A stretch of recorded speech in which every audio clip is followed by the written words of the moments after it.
everyone, and welcome to Optimus Fantasy Football. I'm Nate Polvogt, joined on this fine Monday, the last day of Week 10 of NFL football, by the one and only Keith Flemming. You probably recognize him from Friday Vibes, but he will be joining me rest of the season here on Monday nights to break down all of these fantastic waiver wire options. Keith, fantastic is not a word I would use for the waiver wire this week. What is a word that you would use for the waiver wire this week? Necessary, because you gotta do it. We're all there at this point of the season. Yeah, it is kind of gross. I agree with you, Cinco de Mayo. But it again, you gotta do it. So sometimes you just. I really think waivers. It's so important to look at your matchup and figure out whether or not you need a home run, or you just need safe points. And you should make your waiver wire claims based on that. Like if you think a high floor to win your matchup, then that's who you should try to get. Like for instance, we get in the core Bs, quarterbacks, Marcus Mariota would be, in my opinion, hands down, like the safest play, if history tells us anything. But if you're looking for, say, a big game like Tyler Shuck, obviously Davis Mills both had really good games. If they get to start again, which we know Shuck will, maybe Mills will, they might have a little higher ceiling, right? Because we just know that Mariota is going to live off his running. Like that's pretty much it. And I don't see this Washington offense, scoring a ton of touchdowns right now. So in that case, I might not go with Mariota, right? If I know I'm going to need a big performance to win, you might as well take your shot, right? It's like buying a lottery ticket.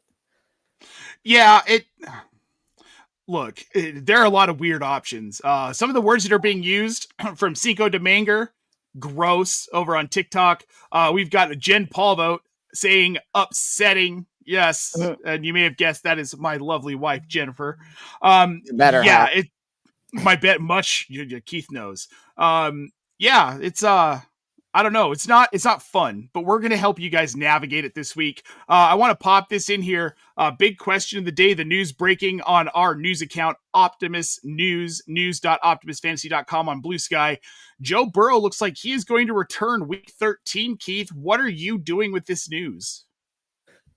I mean, me personally, I don't have any Joe Burrow shares because I only draft running quarterbacks now. Like I would prefer to have him.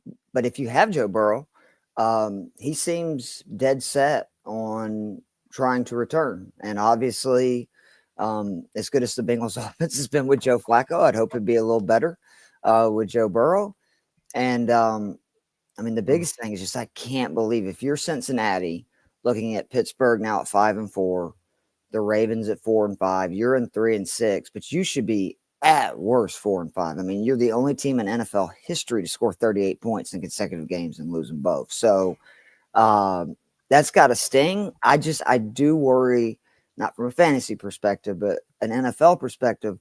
What is the upside if, say, they lose a game or two before Burrow is officially active? What is the upside in bringing him back? Because we've seen the O-line's not good. He seems to get hurt pretty regularly. And I would have real concerns about, say he does something that makes him miss the beginning of next season or most of all the season. And I think it's very risky. So, and I think this is going to be a really solid transition to our first segment with quarterbacks, because let's say Joe Burrow's on your waiver wire. Right now, he's 61% rostered, both ESPN and Sleeper, the two major platforms for fantasy football. If you're watching this show, likely on one of those two. So there is a 4 in 10 chance that he is available in your league. Would you add him, Keith? Yeah, I mean, of course. If you need help at QB, I should say, because there is, Burrow has obviously a pretty high floor week in and week out, but he doesn't really run, and I don't think he's going to be running at all. Coming back so quickly from the toe surgery. But yeah, I mean, if you have the great thing about the Bengals, it's why I was telling people to go pick up Joe Flacco when they traded for him. When your defense stinks, you're in garbage time early a lot of games, or playing catch up the entire game. And that just creates opportunities. I think the Bengals throw more than any team in the NFL right now. Yeah, well, they do, and they have all season. So With Burrow coming back, obviously, you're going to get the volume. They're not going to try and run Chase Brown a bunch. But what I do worry about is something you talked about earlier. Does he get hurt again? Because his line hasn't gotten any better. He's still not any more mobile. And is there a cap to what his production can be rest of season? Is he going to take it a little bit easier with that toe? And this is a team that isn't in contention. I doubt it. I mean, that's what scares me the most about Joe Burrow is, and what I both respect about him and scares me is that I can see him coming back in meaningless games and holding on to the ball, trying to make plays or, and that's where sometimes it's like as a parent, right? You got to step in and just tell the kids, I'm the parent. This is not a good decision. Yep. You're not going to do that. And I feel like that personally, if I was the Bengals front office, unless they win, the next 2 games, there is no way that I am letting him come back and play when you got to pass both the Ravens and Steelers. Well, and the thing too, he's cleared. He's in the practice window here coming out of IR, and that's great. But that doesn't necessarily mean that they're going to find over these next 2 to 3 weeks that he's actually ready to play. They might get through a couple of practices and be like, you know what? We're going to shut this down for the season. For me, it's too risky. We've got a few comments coming in the chat here I want to get to before we move on to the rest of the quarterbacks, Keith. The first one being Ninja Fine Sin 100, down 63 points tonight with Jalen Hurts and A.J. Brown left. Are they toast? I think they said in Dumb and Dumber. So you're saying there's a chance. Probably. And the worst thing for you is the fact that A.J. Brown is a man-eater, and this is a Packers defense that runs zone at one of the highest rates in the NFL. So I would be shocked if Brown goes off, but, it could happen. And even defenses that play zone at a high rate play man some, and it only takes like 1-2 plays with A.J. Brown's capabilities to have 100 yards and say a touchdown or 2. And then Hurts, we know, can get you a 30 burger just about any game. So sure. It's not necessarily dead, but I don't like your chances again just because of the matchup. Yeah, it's not great. You're on life support, man. Like barely hanging on by a thread. I'm pulling for you, though. I just want to let you know. Of course. Yeah, anything's possible. We hope that you pull it off, but you basically need, you need career games from both of them. We've got Let's Get It. 49706. What's up, fellas? I don't know if this trade is worth it for me, considering I have Gibbs, Kyron, Benson, and Stevenson for running backs, and Pickens, MHJ, Tez, and Jacoby Myers at wide receivers. My opponent is offering Henderson, and that's Trevion Henderson, for those of you who don't know, who went off yesterday in New England. They want a strong wide receiver. His wide receivers are Rashee Rice, Troy Franklin, Quentin Johnston, Travis Hunter, obviously, who's on IR, Scary Terry, who has been out, so he's hurting. I really want Hendy, but my wide receivers aren't the best. See if I can get something from him out of what he has. Let's go back and take a look here.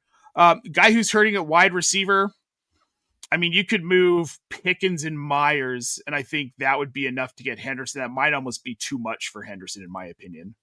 There's no way I'm making that move having Gibbs and Kyron because, yes, it would give you 3 backs, but don't forget, this is New England, and it's a 1-game sample size. And, I mean, Kyron and Gibbs are 2 of the safer plays in fantasy week in and week out. Stevenson, I think, is going to end up still taking a majority of the carries once he's healthy. Like, I'm telling you, look how many times he fumbled. This season, and they keep giving him the opportunities and not Henderson. And I know it was great that Henderson went off, but you take away that long run at the end, which I know that's not fair, but if you take that away, that fantasy day was totally different. And that was in a game that he got basically all the touches because there was an early injury to Jennings. So I don't like that because you're going to have to give up, obviously, probably either Pickens or Harrison Jr. Pickens is one of the top 10 receivers in the league this year. And Harrison Jr. is finding his footing plus starting to get a lot of volume. I mean, I know he had 3 catches and a touchdown, but he got 15 freaking targets. So I wouldn't do it. I think that if anything, it just, to me, it's too risky. You don't have enough depth at receiver to do that. That's fair. In a dynasty context, I'm probably more willing to make this trade than a redraft context. Totally different. Yes, and my brain defaults to dynasty, as one does when they talk about it all the time and are in 20-something leagues. But yeah, that's probably the way I'd go with it. You're very welcome. Let's get it 49706. Guys, if you're here watching for the first time, please make sure you like this video, subscribe to our channel, and go check out the Discord channel. The link is in the show description. We're answering your fantasy football questions 24 hours a day, 7 days a week, and it is always free. So make sure you check that out. All right, Keith, let's move into the first position we're going to cover here, and that is the quarterbacks. We've already talked a little bit about Joe Burrow. As of the time of me prepping this show, that news had not come out yet. So just a little added bonus for those of you watching and listening. The first one we're going to talk about, you touched on in the intro, Marcus Mariota over in Washington. We don't know when Jaden Daniels is going to be back. It's not looking good. He's another one that there's no way if I'm Washington, I'm playing him the rest of this year. No way. There's no reason to. You're out of it now. Just let it ride with Mariota. And Mariota's been fine. He's been a top 15 quarterback in 3 of his 4 starts since Daniels went down. The schedule going forward for Mariota is pretty decent, and he's widely available. And I think that's the best thing about him. 11.5% rostered on ESPN, so you can get Mariota. In 2 QB leagues, I have no desire, or in 1 QB leagues, I'm sorry, you're not starting Mariota. He's a guy that you're getting break glass in case of emergency type deal. But in 2 QB, where does your interest sit, Keith, with Marcus Mariota? I mean, I'm going to go ahead and say, though, depending on who you have at quarterback, the situation, say you have, a couple of injured guys. You drafted Burrow, you drafted Purdy, you drafted Daniels. Mariota is a very safe play. Like, there's a lot of quarterbacks that start week in and week out. I trust way less than Mariota. Again, his ceiling is obviously limited, but his floor is excellent. And I mean, we've seen this with Jackson Dart. And again, I'm not comparing Jackson. Jackson Dart's obviously much better than Marcus Mariota quarterback, sure. But like Jackson Dart, he uses his legs all the time, right? And that is just guaranteed points. Like that, again, is what I've pivoted to in fantasy overall. Is I always want a quarterback with that rushing floor, and you're going to get at least 15 points. Like I went back and was looking.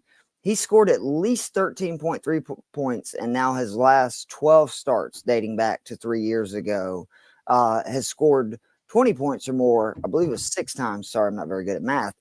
And most of his scores are in that 15 to 20, like 1-2 point range. You'll take that, right? It's a guy that you just get off waivers or for a buy, your quarterback on a buy, etc. I think he's the best ad by far this week. Again, if you are competing and you're not trying to, pull off a miracle, because really, if we're being honest, none of these quarterbacks are somebody that I want to start week in and week out the rest of the year.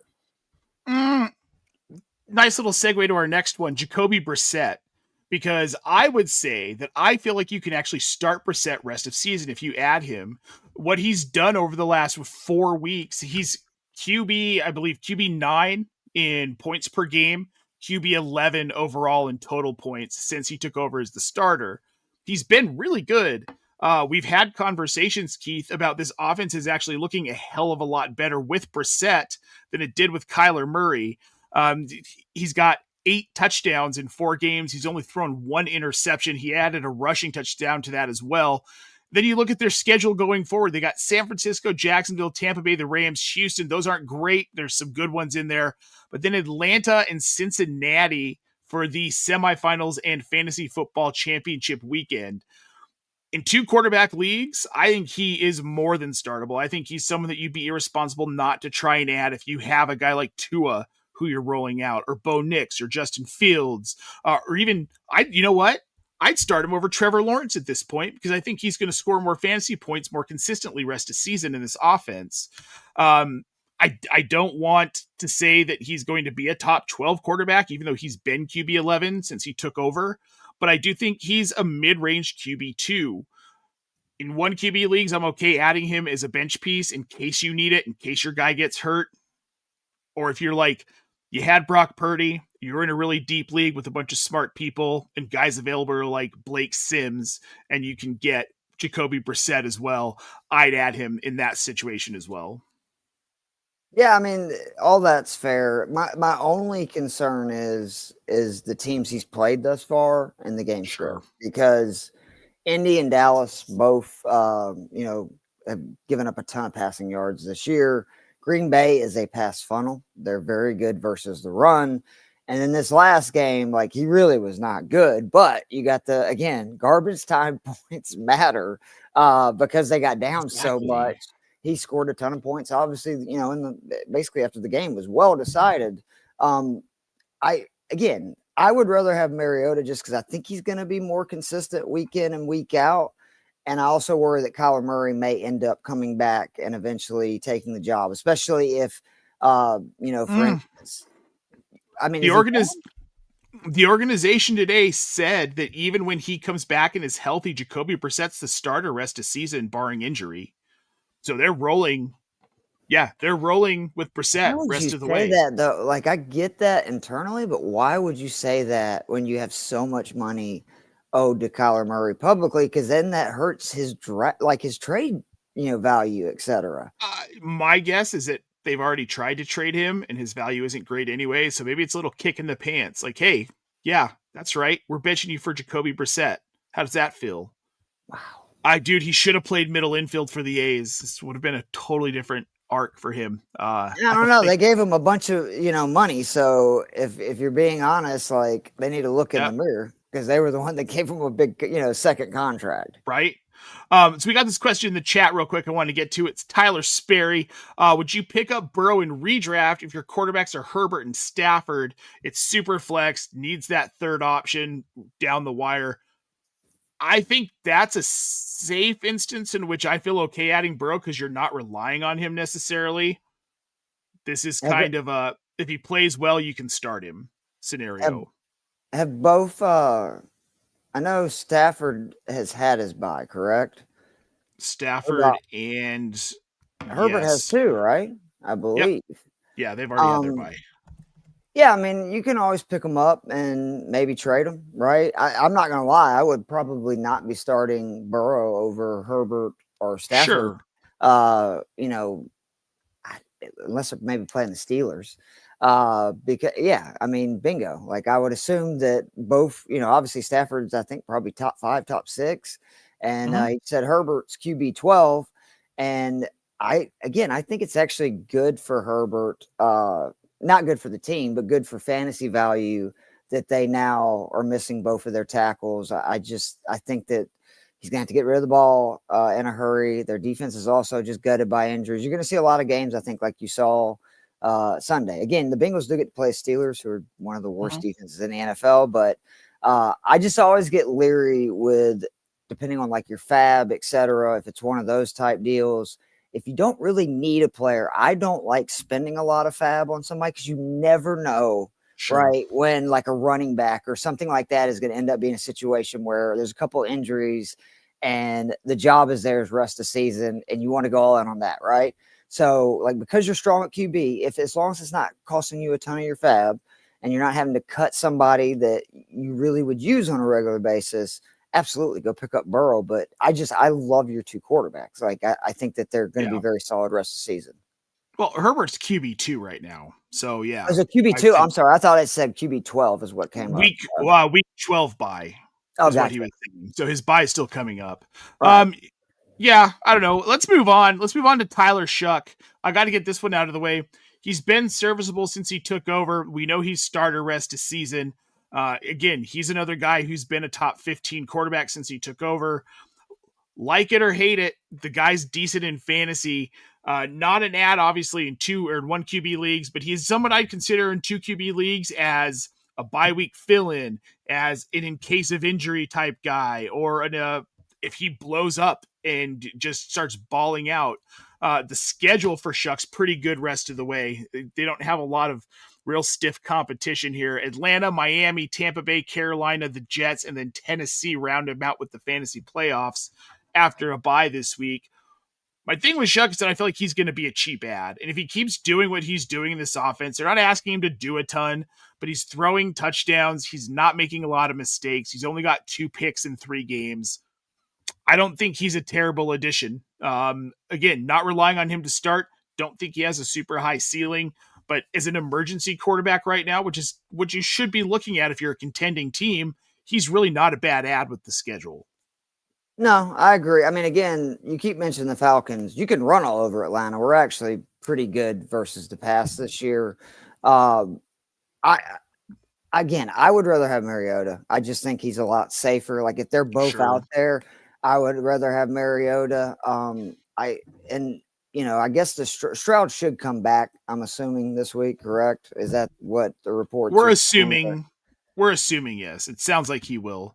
Yeah. Then I would rather have both Mariota and Brissett over Shuck. But again, beggars can't be choosers. Like if you need a quarterback, Right. probably not a lot of options out there. He's fine for a plug and fill. And, I don't think the Saints defense is going to be as good as it was on Sunday or be playing Bryce Young on a Sure. regular basis. And he's already throwing it a lot Yeah. for, games that they've been, either winning or pretty competitive in.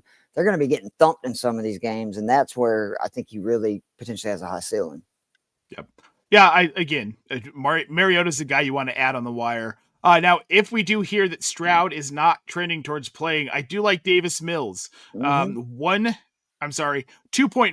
rostered on ESPN. He's going to be available in most leagues, but again, this is if Stroud does not play. Yeah, it's always good to have Nico Collins on your team. So it is funny to me that it seems like a lot of these backups are unleashing like the top fantasy option. Obviously McBride's number have soared with Brissett. Even Chase, wasn't off to like the kind of volume and start really he's ever had with Flacco. And then again, obviously Nico Collins had his best game of the year in the Davis Mills start. So I think these backups understand I'm just going to throw it to the best guy I got as much as possible. And sometimes, at least for fantasy, that's a good thing. Oh, yeah, 100%. I think it gets lost sometimes in fantasy, especially IDP. You don't always want the best player. You want the player with the most volume. Exactly. It's all about volume. All right, let's move on to the running backs, Keith. This is where it starts to get real kind of just disgusting. Chris Rodriguez, Washington Commanders, 2.4% rostered on ESPN. He's essentially a committee back with Ja'Cory Krosky-Merritt, good old Bill. Not exciting, but if he scores a touchdown, he provides some flex value. Again, on an ugly week, he's a guy I don't mind rostering if the matchup dictates I'm okay flexing him. Not someone you're relying as a top 2 running back in your roster, but a flexible option at least. Is he okay? I know he got banged up in the game. He is okay. Yeah, he's all right. Yeah. I actually think he is somebody that if you're really desperate at running back rest of the season, go pick him up because unfortunately for the Bill JCM owners, his touches and involvement in the game, the minute Washington gets down by more than 7 points, plummets. And you see basically Chris Rodriguez and McNichols. So I don't have a lot of faith in Washington, obviously, rest of the season. I know Detroit is a juggernaut, but this season is just trending in a terrible direction. I don't think they're going to bring Daniels back.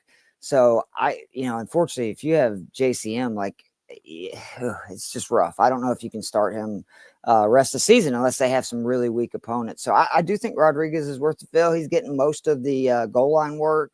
Again, McNichols is out there as well. If you think Washington's going to continue to be down and you're in a full point PPR league, he's the receiving back, right? So he also can get you, a few points here each week. And again, we're dumpster diving at this point.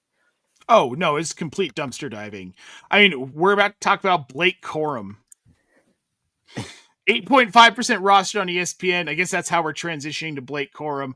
It's not pretty, but he's seeing some carries. If you're the Kyron Williams manager, there are worse things you could do. 13 carries for 56 yards last week. He saw a season high 39% snap share.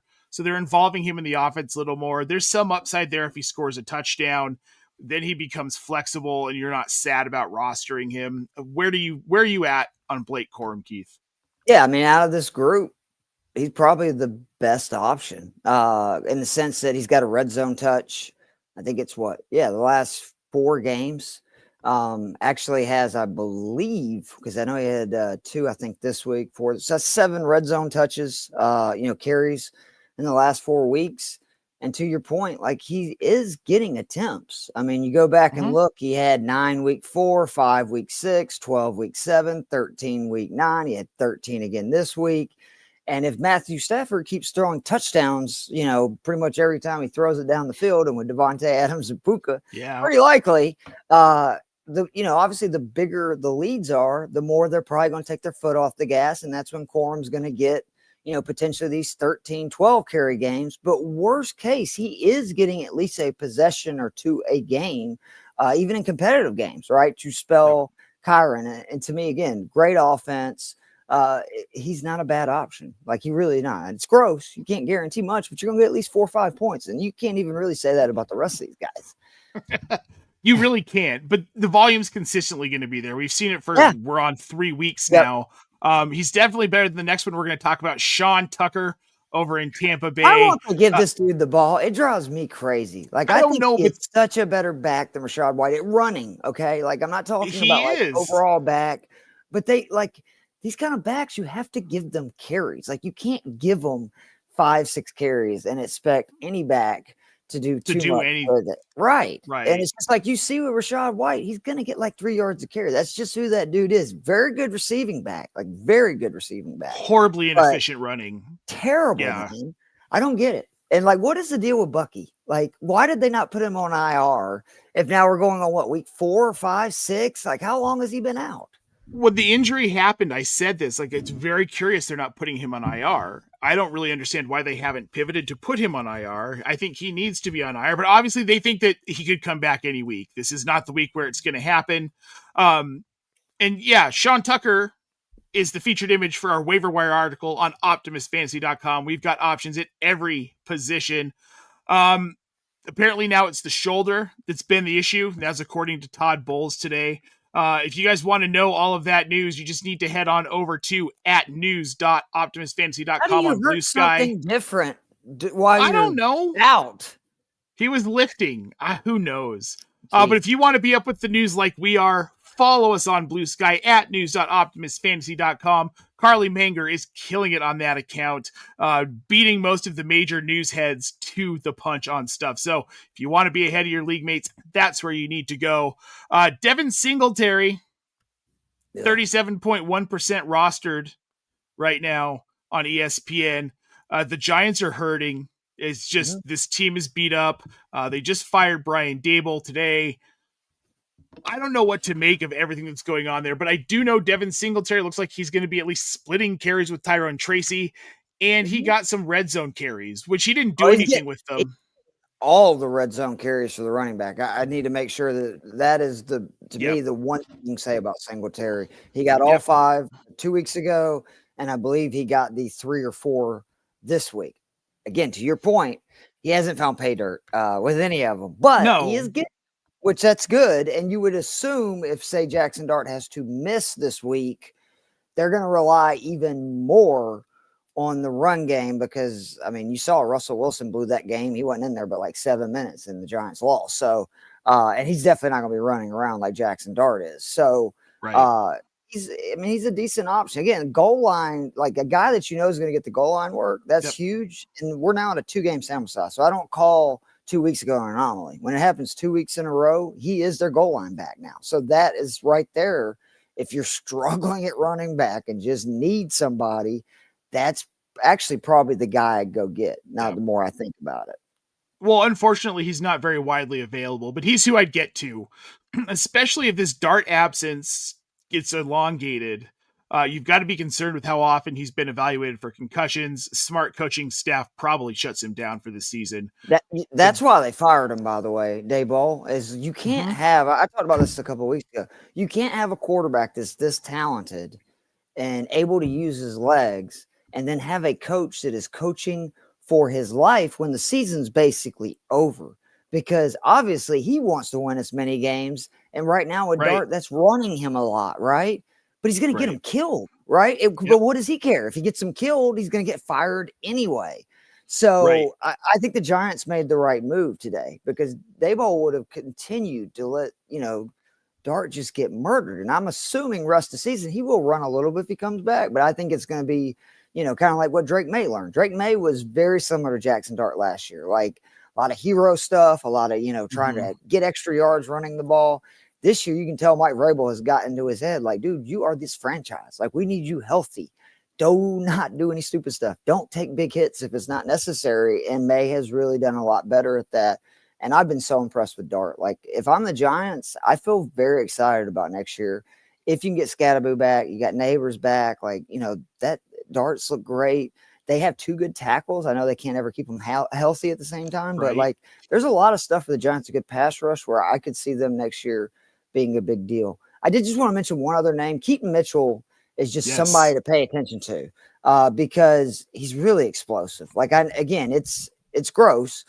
He's had 4 and 4 carries each of the last 3 weeks, but it's what he's doing with them. He had 43 yards, 3 weeks ago. This week he had 31. He had 18. I mean, even if you are not very good at math, that's very good when you're doing that. I mean, he is averaging 5.3 yards per carry. His true yards per carry, 6.2. He is like somebody that is good. His expected points added is 20th among running backs. And again, he's only getting 4 carries.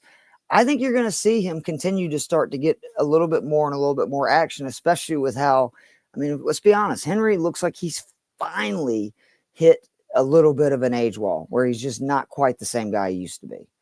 Well, and I think at this point, you really want to limit Derrick Henry's carries. Yes. You want him to stay healthy through the rest of the season, and you think this is a team that's hitting its stride. They're going to be scary. Nobody wants to play Baltimore right now. They're just playing like a team that's pissed off, which is always scary. So, yeah. You've got to limit his carries. I think Keaton Mitchell, not Justice Hill, is a guy who's going to eventually see more volume. We've got Justice Hill taking carries now, but Keaton Mitchell just seems like the guy who will get more and more of it. So a very good speculative ad. It's not going to cost you anything, really. Yep. You probably get away with the 0 bid on him this week, don't you think? Yeah, oh yeah, he's at 15% juke rate. I mean, like, I like what you're saying. Again, it's only 4 carries. I know that's not anything great, but he is one of those guys that can take 4 carries and occasionally have a touchdown. And say something does happen to Derrick Henry, right? He would immediately move into that position. And I just think so much as he's coming off an injury, he had kind of worked his way into the backfield, last year or 2 years ago when he got hurt. 2 years ago, yep. Yeah. So I he's just somebody to plug and dart, just in case, especially again, if you have extra spots, he is somebody I do like adding just to hold. Yeah, I do too.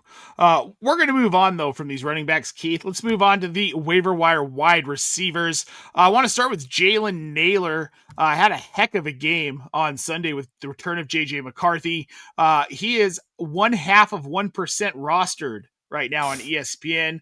So unless you're in a really deep league, he's probably going to be available. And look, you don't have to love J.J. McCarthy to like Jalen Nailor.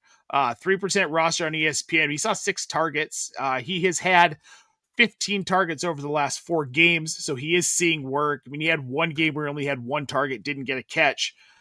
He's got 2 touchdowns as well. And I know, not a high volume guy. This is almost a stab in the dark. But if McCarthy really does like him and starts targeting him a little bit more, if this 6 targets becomes the norm, I like Nailor as a back-end flex play. I completely agree.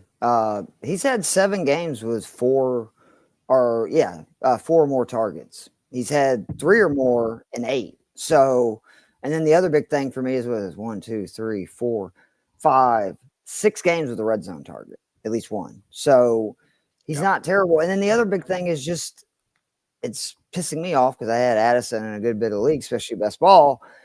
He was killing it. And then once McCarthy has started back, he's just not getting the volume. Like it was before, it was like Jefferson would get, obviously 30, 40%, but Addison was getting like 20, 25%. And I believe Nailor has actually out-targeted him in the 2 games with J.J. McCarthy. He has 10 in the 2 games with McCarthy, and I think Addison has like 7. So I think this could be a trend, right? And it may just be as simple as Addison and Jefferson a lot of times are on the outside. Now there's a lot of times slot receiver. Maybe McCarthy's just one of those quarterbacks that feels most comfortable throwing to the slot.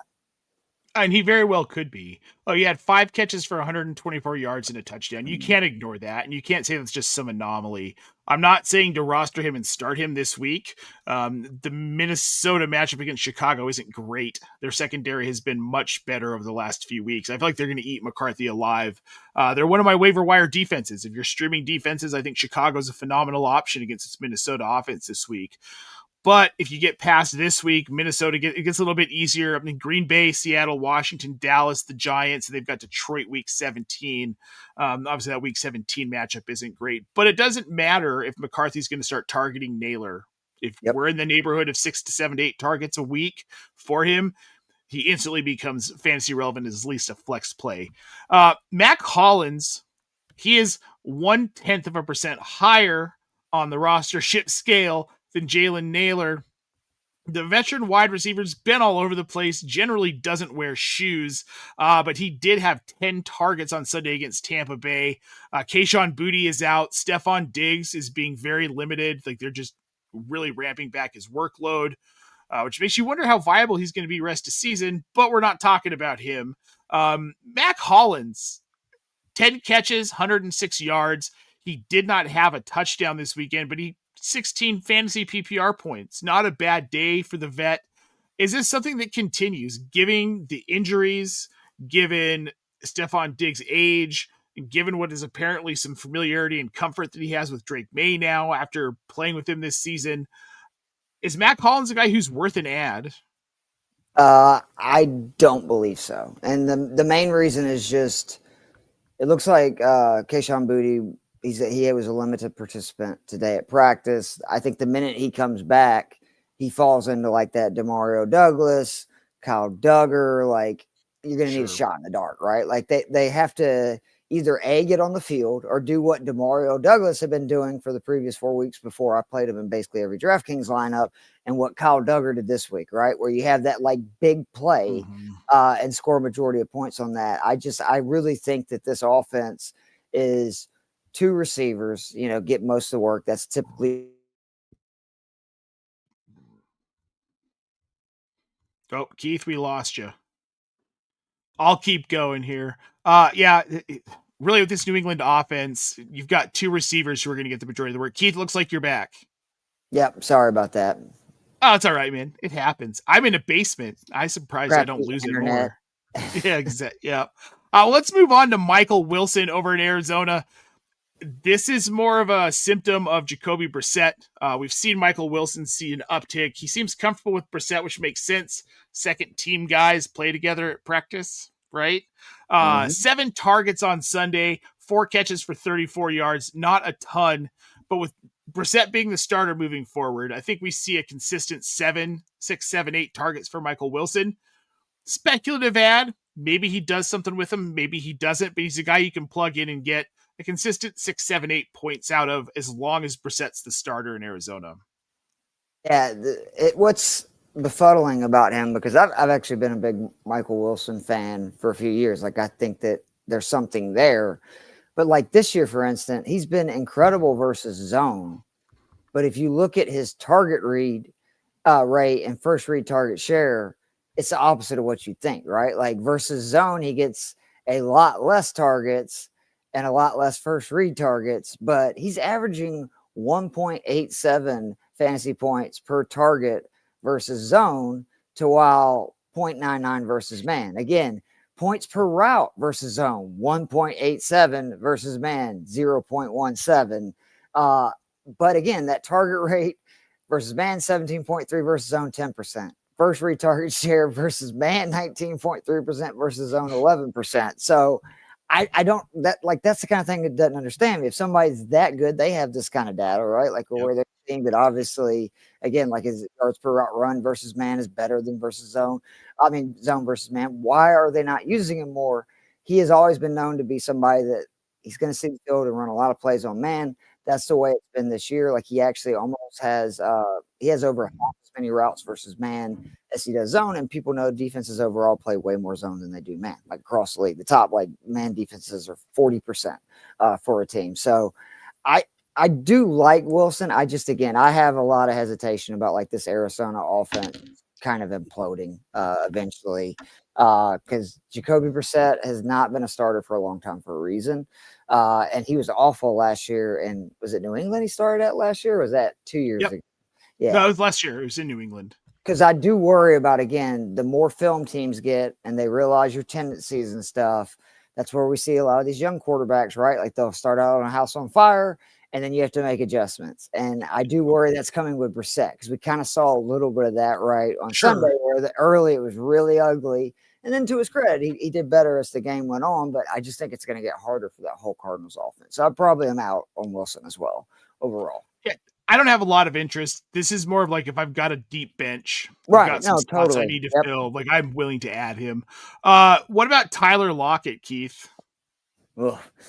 I was hoping this was going to be Jack Beck for my best ball leagues, but it appears they're like, nah, we're not going to play either of our rookie receivers that we both drafted both of them in the first 3 rounds, which is just, again, what the hell are they doing in Vegas?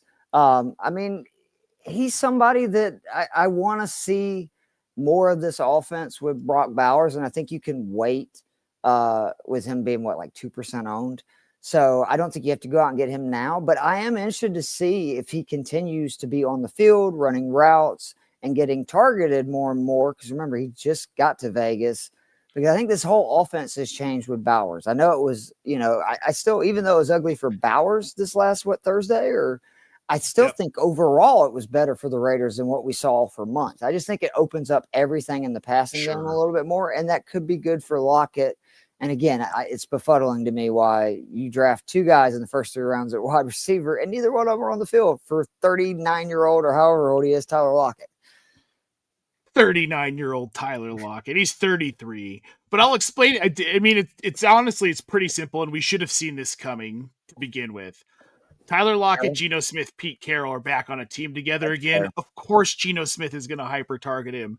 I do have some interest in Tyler Lockett as a speculative ad. Again, deeper benches. You've got a spot open. You got a couple guys on IR. You just wanted to throw someone in and see what happens. Because if this volume continues, we've seen Tyler Lockett just like kind of sneak up on people. He was wide receiver 13 in 2022. And I know that's 4 seasons ago. But you could do, why not? Little revival flash from Tyler Lockett being back with his quarterback and his old coach. So what about Jaden Higgins? Now we're talking. This is a guy that I would be going out and get because it's everything that you want, right? It's an offense that has gotten better as the league's gone on. They cannot, though, really run the ball consistently, which means they're going to be throwing a lot. He's obviously very young being a rookie. So it's a deal where he's going to continue, I think, to get better. It usually takes receivers a little while to kind of get their feet wet. And then the main thing is, 15 targets or 7 targets this week, 8 2 weeks ago, over 13 points in both of them. And just his snap percentage is really on the rise. Yeah. And this is with Christian Kirk coming back. So it's not like that. It's, they're banged up and that's why he's starting to see more targets. It's actually the opposite where everybody's out there and they're still throwing to him. I think he is the best receiver you can add this week that's probably available in a majority of your leagues. Well, he's only currently rostered in 17% ESPN leagues, right around the same in Sleeper. I think he's the best ad. I think he's probably de facto wide receiver 2 on this team now. You don't want Xavier Hutchinson being that guy, and he has been this season, and that's never good for an offense. Would you rather, this is from YouTube, Henderson or Harvey rest of season at running back? Absolutely, RJ Harvey. It's not even close. So you think, because the only thing that I am worried about is it is a much cleaner path for Henderson to potentially become the lead back, because let's say that he earns it just, with last week's where I don't think that's going to be the case. Or maybe Stevenson's injury lingers. I haven't even seen how long Jennings is out, but there's not as many cooks in the kitchen, right? To where J.K. Dobbins has been so effective. I just worry, is Harvey ever going to get the kind of volume? Because again, volume is king, but it's tough, man. I think it's really close. I would probably lean Henderson again, just because of the situation. I actually think Harvey has more upside though. See, and that's where I'm at. I would go Harvey because I think there's just more upside for Harvey. Yeah, Henderson could see a path to where he gets full volume, the full running back, RB1 volume. But again, things have to happen. We're already seeing Harvey getting worked into the offense more than what Henderson has. And he's getting high value targets and opportunities where Henderson wasn't getting those until this past week. And that's out of necessity, right? Terrell Jennings had to get hurt. So, by the way, number one in production premium at running back, RJ Harvey.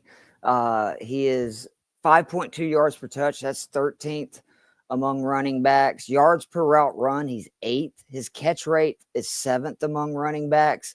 2nd in fantasy points per opportunity. Only Jonathan Taylor has more. He's 10th in receptions and 11th in touchdowns. He's scored a touchdown on 8.7% of the plays he's on the field. Well, that's the thing, is that Harvey's getting those high value opportunities. So, I want the guy who gets those high value opportunities regularly. We're going to move on. Yep, we're going to move on to C-Dog 2. Their current wide receivers after injuries are Jordan Anderson, Sean Tucker, Terry McLaurin, and Darius Slayton. Running backs are Rico Dowdle, Aaron Jones, Saquon Barkley, and Chase Brown. What move do I make for a wide receiver? Who would you be willing to part with?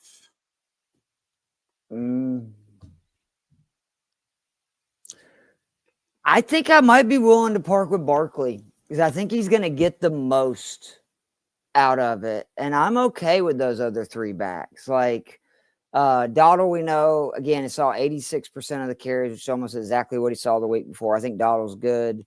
Aaron Jones, if he can stay healthy, is great. He's taking over that backfield very quickly.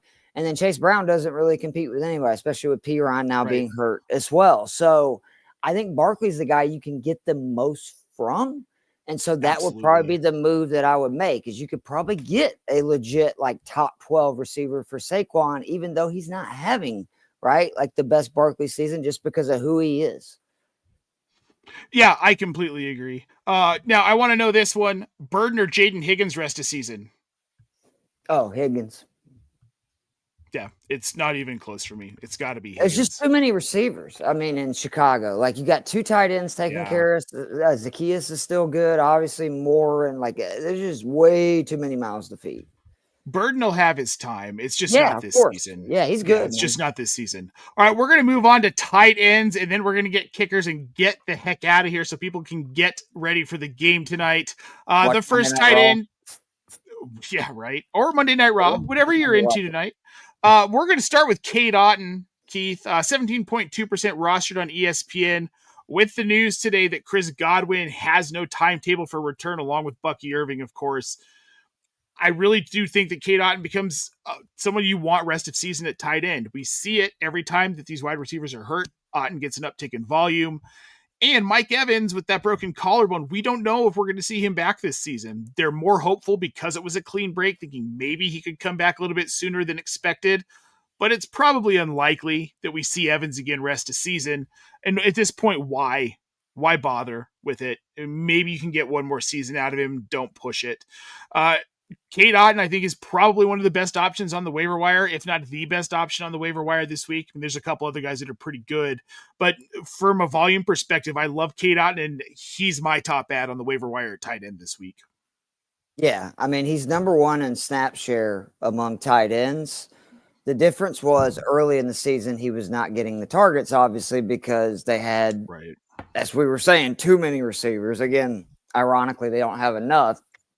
The other thing you didn't add there, bad news on Jalen McMillan, too. So it looks like literally Ibuka and Tez is kind of what they got at receiver for the foreseeable future. And again, it doesn't take a rocket scientist. He didn't get more than 5 targets till week 6. And then since then, he's had 32 targets in 4 games. I'm with you. Like this is, and Baker's really good, right? Like Baker will find a way to survive. And again, what is it? The last 5 weeks, 12.1, 10.1, 13.5, 8 points, 17.2 points. I mean, come on. Like that most, if you don't have one of those elite tight ends, I'll take that as my tight end one all day. All day. All day. Who I would not take, but someone you got to talk about, Jatavian Sanders in Carolina. He's I like 7/10 so much. I do But too. Bryce sucks, man. I tried to defend him That's for a the while. problem. I can't do it anymore. It's, So, Sanders is going to see volume. 5 targets last week. He caught all 5, 32 yards. But then he only had 1 target against Green Bay in week 9, 3 week 8 against Buffalo. I know people want to be excited about him. He's very talented. I'm a big fan, but until he has a different quarterback, it's going to be really hard. now, if he's Dude, out there in Dynasty, go get him. Because, again, he's like 22, I think, or 23. He's still very young. I think he is a talented pass-catching tight end. Yeah. It's just a bad situation. I wouldn't mind holding on to him in Dynasty just, to see what happens. There's no way I'd pick him up in a standard league. I want to thank Steven Rosales in the chat for the perfect transition to our next tight end. How is Schultz rest of season? Of course, we're talking about Dalton Schultz, 26.9% rostered on ESPN right now. I like him a lot rest of season. You've got Nico Collins. Now you've got Jaden Higgins. Schultz is seeing plenty of volume. The more we see Davis Mills, obviously, the better, but we're probably seeing Stroud back this week. But Stroud's still been targeting Schultz as well. And on a waiver wire that's pretty devoid of really good options, Schultz probably one of the best. The only thing, not to pour cold water on it, is do not forget that was the Jacksonville Jaguars, who, in case you forgot, gave up the tight ends a week before, 12 receptions for 153 yards and 3 touchdowns, and had given up a touchdown to a tight end in 6 of their previous 7 games before that. So anytime a tight end's playing the Jaguars is really the point of that comment. Go play them. They're by far the worst team in the league versus tight ends right now, especially because they give up touchdowns every week. Schultz is somebody that I think a steady floor. The problem is I don't see a lot of high ceilings to where, like, I would much rather have Cade Otton, by a mile. Yeah. And also just to, I don't think he was on the list. Taysom Hill is getting red zone carries again. And if you are desperate at tight end, like, he's going to score one of these touchdowns in the red zone here one of these weeks. So I just want to point that out. He will. His output obviously has been atrocious. Yep. I would need to be pretty desperate at this point to add Taysom Hill, I think. Oh, for sure. It would be a spot start deal for me. Like, if you're just desperate 100%. For a week, but I do want to point out that he is starting to get the red zone touches. He is starting to get more involved, in the offense overall. And I know it's coming because I hate it. I hate the Taysom Hill experience. I've been burned by it so many times because I never pick them up. I don't ever pick up Saints because I hate them, as Falcons fan. No, of course not. He burns me. It seems like every year I'll have a guy playing Taysom Hill just go, and that's the week that Taysom has like 3 touchdowns all from inside the 5. He turns into Jerome Bettis all of a sudden. The bus. Jerome Bettis. I love that one. All right, guys, we've got some questions coming in the chat. We'll get to them after we finish up these tight ends. Unfortunately, we only have one more left. Juwan Johnson, 35.2% rostered on ESPN. He's seen a bit of a resurgence. He was definitely a concern. Started out really hot, then he was tight end like 38 for a couple of weeks. Just atrocious in fantasy, but he's had 4 targets the last 2 weeks, but it's what he's done with those. He is a red zone target for Tyler Shuck, which is great news. 41 first read targets too. He's getting almost 5 first read targets a game. You would assume that number goes up with Shaheed now being in Seattle. Let's be honest, New Orleans is not exactly like dripping with pass catchers. We saw that last week.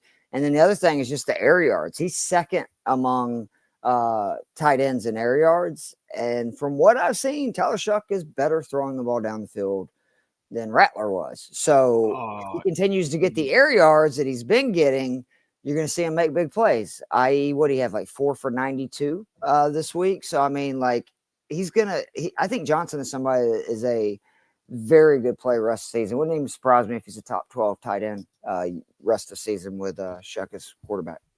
Oh, it wouldn't surprise me either. Again, a reminder, just because the football team is bad does not mean their fantasy assets are, unless you're the Cleveland Browns for the most part, because, gross. Terrible. All right, let's get to a couple of these questions in the chat before we move on to defenses. Here's the first one.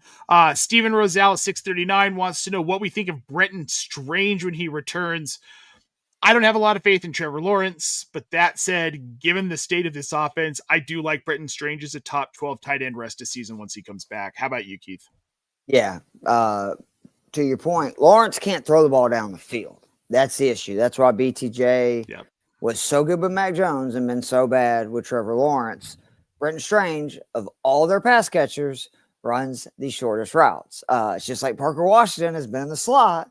Parker Washington has been feasting, right? Again, not running a lot of downfield targets. So I really like, Brenton Strange when he comes back. He's a good player, man. Yep. No, I do too. There just isn't enough to be excited about in this Jacksonville offense. Trevor Lawrence is just bad. All right. It's tough too, because I blamed like the coordinator that said when Liam Cohen, who, is in a lot of ways responsible for what Baker did last year, and he comes there, and I'd argue Lawrence has been the exact same as he was under like Urban Meyer and every other crappy coordinator and coach he's had. He had every out in the world for poor performance, and he just continues. And every season, like, well, this is the make or break year. And I said at the beginning of this season, if he doesn't do something with this offense, then there's nothing to be done with Trevor Lawrence. He has done nothing with this offense. There's nothing to be done with Trevor Lawrence. Guys, if you have questions that we don't get to, you need to send us a screenshot of your roster to really hammer home the question. Head on over to our Discord channel. The link is right there for all you people on Twitch. If you're on any other platform, check out the show description below us, and you can get into our Discord channel. It is always free. And we always love your questions. It's what we're here for. All right, Keith, real quick, let's get through these kickers. I'm going to be real brief about this one because I'm the only one here that cares about kickers. I'm well aware of that, but it's a necessary evil, especially if you're streaming. Cam Little in Jacksonville is someone I would just be adding and rolling out the rest of the season. Big leg. He flew under the radar until he got that big field goal. I really like Little. And this Jackson, here's the thing about kickers. And this, if you're looking at guys on the wire, you're trying to figure out who to add. Look for offenses that are inefficient and that stall a lot. That's why I love one of the kickers on this list, is because his offense can't punch it in. They can get in field goal range, but they just have a hard time scoring touchdowns. That translates to a lot of field goals. And that's Riley Patterson. Because, really, Miami, they have a hard time scoring. Unless they're playing the Bills. Unless they're playing the Bills, apparently, right? Sorry, Falcons. In fairness, it's a Falcons fan. Or the Falcons. But Riley Patterson's been playing really well. Mm-hmm. Right now, he is kicker overall 9 on the season, and he missed week 1. I'm sorry. Before Jason Sanders got hurt, he was not on the team. Andy Borregales this week. New England, they've got a good matchup for kickers. He's a 1-week ad. If you're streaming kickers, I'd grab Borregales, and you can kick him off your roster next week. And if you're looking for someone long-term and you really just are tired of streaming kickers, because it's a pain, it's a huge pain, Will Reichard over in Minnesota, one of those offenses that is inefficient and can't finish drives because of Jason McCarthy. Too, man. I watched and that. He's got a leg. He can kick, man. Yeah, he's got a leg. And he's made every field goal outside of 50 yards. So he's especially a guy, Keith, if you're in a league that has a premium on longer field goals, mm-hmm. you have an addition for 30 to 45, you got an addition for 40 to 50 or whatever it is. He's a guy I'd be adding. And that's going to do it for kickers.